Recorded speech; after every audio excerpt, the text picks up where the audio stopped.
Hello my friends, welcome back to Melanie Smith Stamps. Today I'm going to be sharing with you how to stencil a background of clouds using a die set. Now this is a tutorial that I had requested from the Spellbinders of the Month Club reveal video, and I added it into this video hoping that that would bring some joy to some of you. Now, before I get started, I wanted to share with you an update on the My Monthly Hero clubs that Hero Arts is starting to release. Now, these released on January 1st. It'll be the first of every month. It's open to all members, new and current. And the regular monthly hero, My Monthly Hero, consists of these three types of die sets. You get two full die sets. This one here is called the Post Box die set, as you can see here, and it's quite a large set. This is really fun to play with. I actually have a sample here to share with you, and it was so much fun. Now, you actually have a letter that you can put in the post box, which I did not use. But I decided to do all the flowers inside the post box instead. It also has 3 different sentiments that can go there in the center. And I just had a lot of fun with this. I used all the flowers, and you could even add the little birds to it as well. And then I added the newspaper at the bottom. And then I added a few extra flowers from the other sets in there to give it even more options with the flowers, because they're all the same. Now this edge die set comes from another set, which I'll show you here in a few minutes. The second die set, now remember, these are full die sets.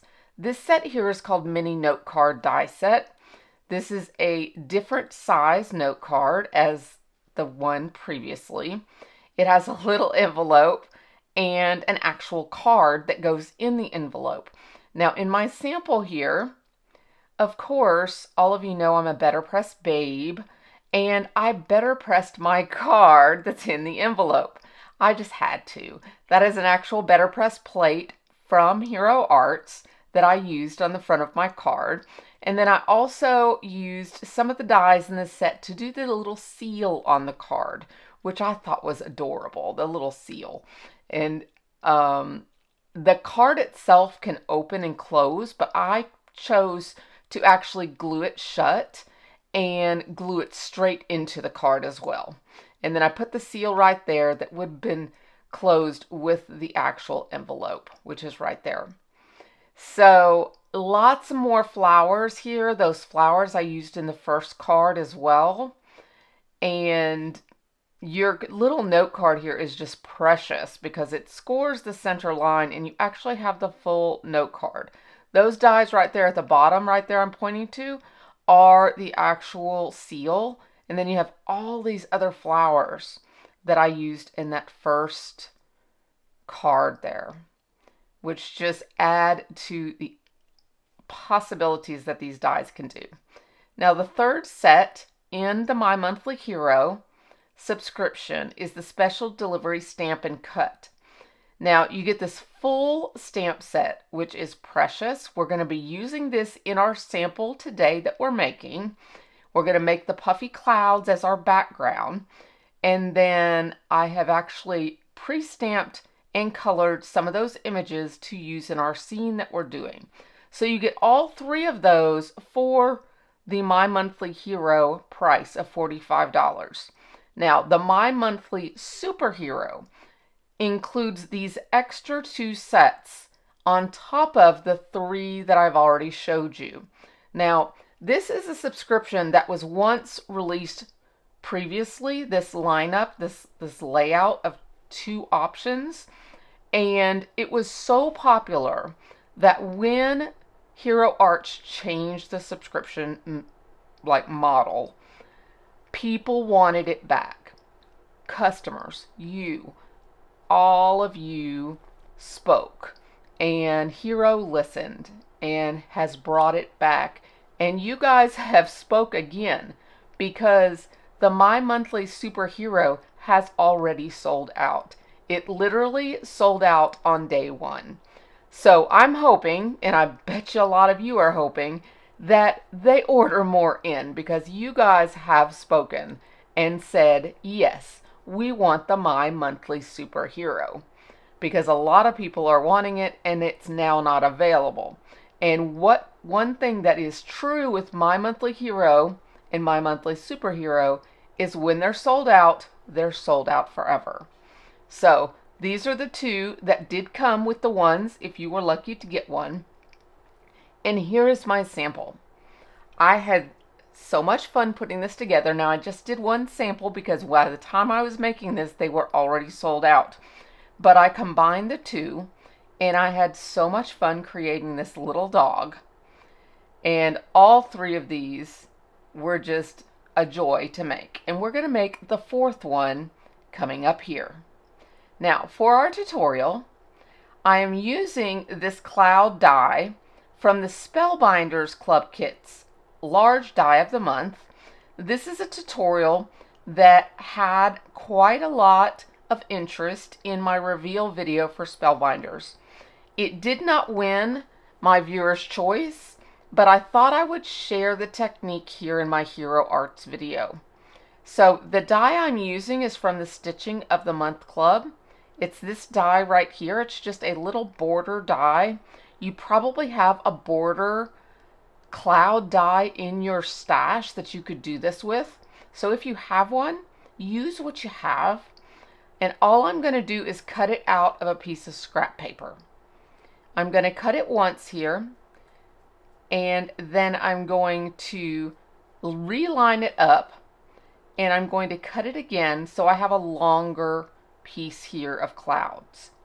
Now I'm using my Spellbinder Scout. This is a smaller die cut machine, and it's very perfectly sized for my video, so that's what I loved about it. But I went ahead and taped that in place, and then I'm just going to run this back through so we have an actual full length piece of paper that is cut out with that cloud border.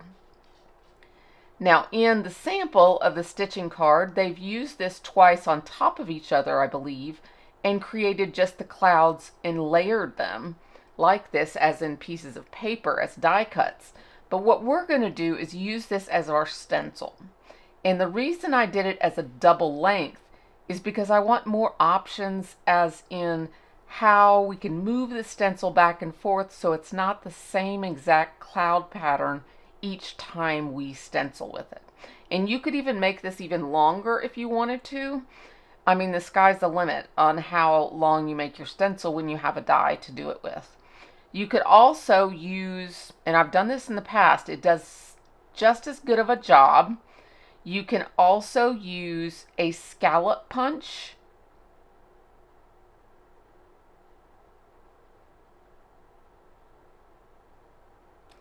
Something else I've done in the past is you can also use a scallop punch.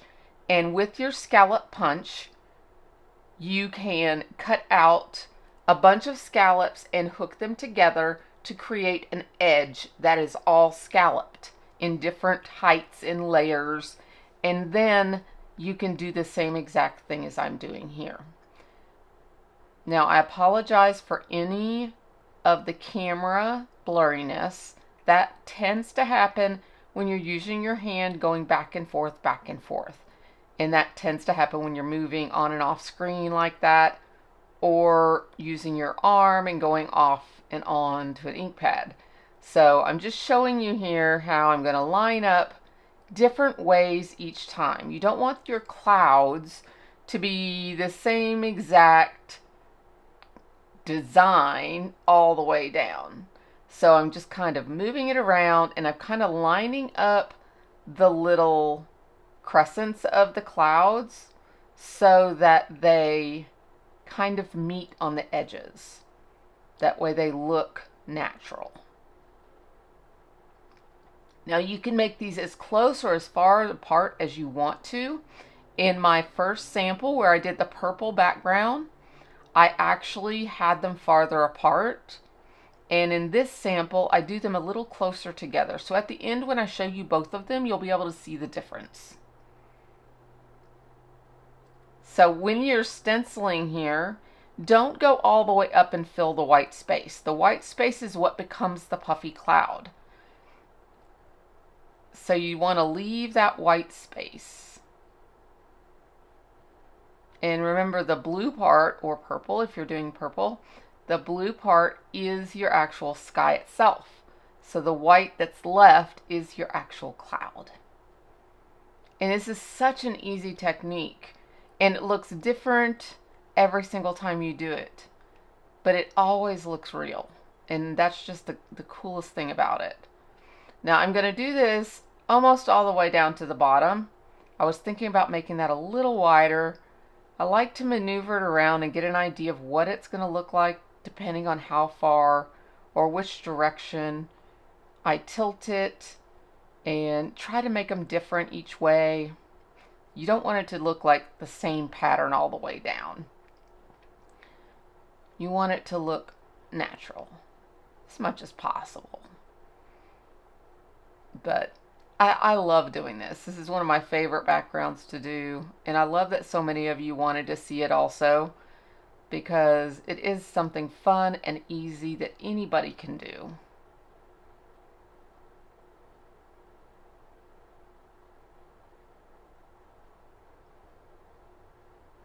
I think I do maybe one or two more. That little darkened area that I got there, I was just showing you that you want to try to start on the paper stencil itself and then slide up onto the paper and ink up onto the paper. By doing that, you'll get less harsh lines, and that's the reason I have so much ink on my paper itself, the stencil. You notice I have more ink on the stencil itself than I do on the paper. And that is because I start on the stencil and then ink up onto the paper. So there is our background. Now we're going to assemble with these little die cuts that I have here. I've got a frame. This die is actually from Hero Arts, from another die set. And so is this grass that I've used here. So both of these I will link down below if they're still available in the supply list. And I'm going to do a couple layers of grass, and then we're going to build our scene. These stamps and dies are from the My Hero Monthly Hero. It's the one that is still available. And to me, I think that's the best deal. $45, you get all the papers, you get 2 full die sets, and you get the stamping cut. You get so many options with that you can just play to your heart's content. And this month's designs are just precious. I just love them. I had so much fun with them. Now for the coloring of these dies, I did just super simple Copics. I did not use multiple colors. I just filled in my inking. And what I did is I heat embossed it all in black using a black ink pad and then clear embossing powder. And then after all of that, heat and melted and everything, then I was able to just fill in the areas with the Copic marker. And I just quickly colored it, wanting to leave it really soft and light so that we just had a nice spring scene. This frame is like a wood frame, and it is the largest of the set. It's actually a nested set, and it's the largest, and it is an actual A2 size. So it's going to frame the actual outside of the card perfectly, and we won't have to worry about trying to do a border around the edge or anything like that. Really makes for a nice finish to a card. So I'm just adding my glue here with my glue press. And then we will add that onto our card. And look at that background. Added the little bit of grass at the bottom, and you could use any grass die you have. You could even ink from the bottom with green if you wanted to up to the cloud, and it would be just as pretty. You don't have to, think outside the box here. You can just make it as simple as you need to. And I'm sure a lot of you have a lot of this similar things that you could do this with in your stash. And that is the beauty of this technique, is you could do this without actually having this specific die. And this is such a background that you can do with so many different die sets to create scenes with. I mean, look, I did it with a Spellbinders and a Hero Arts one in the same month. And they both look different because I just changed the color. So I'm going to just see where I'm going to place this here. I'm thinking the mailbox will be over to the left a little bit because I want the bird flying in with the note. So he's going to be bringing the mail. And then we have a little plant and a snail to go down at the bottom in the grass. We have a sweet little sentiment, and we have an extra bird also. Yeah, I just needed to move it over just a little bit to make sure it clears the frame. That's what I was trying to figure out. I needed to make sure it cleared that frame at the top with the mailbox. So I'm moving it to the right just a tad.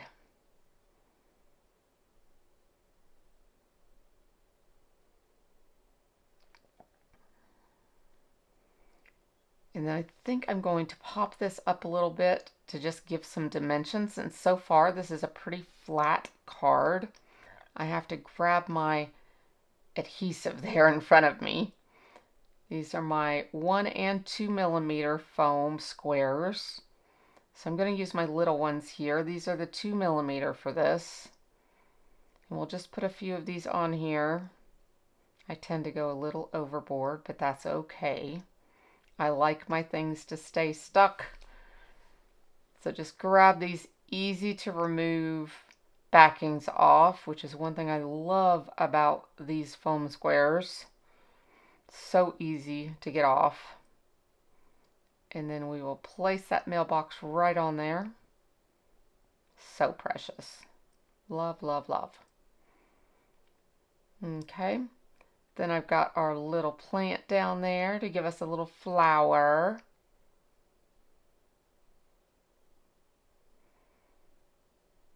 And we've got a little snail friend to put in the grass as well.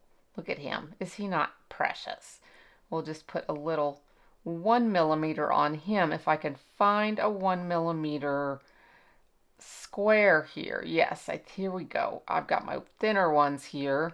We'll put 1 millimeter on him. There we go. 2 fit perfectly. Take those backings off. And we'll add him down in the grass. That's one reason I did 2 layers of grass, because it's so cute to add little things down amongst the little blades of grass. So precious. So now I have a little bird that can sit right up on the front of the mailbox. I'll put a little 1 millimeter on him. That's 1 millimeter thick, is when I say 1 millimeter and 2 millimeters.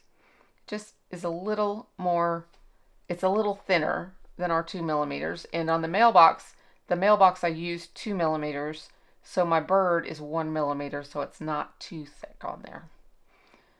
So I'm going to use 1 millimeter also on this bird. And he's going to fly up here bringing in a special delivery. Precious. Isn't that sweet?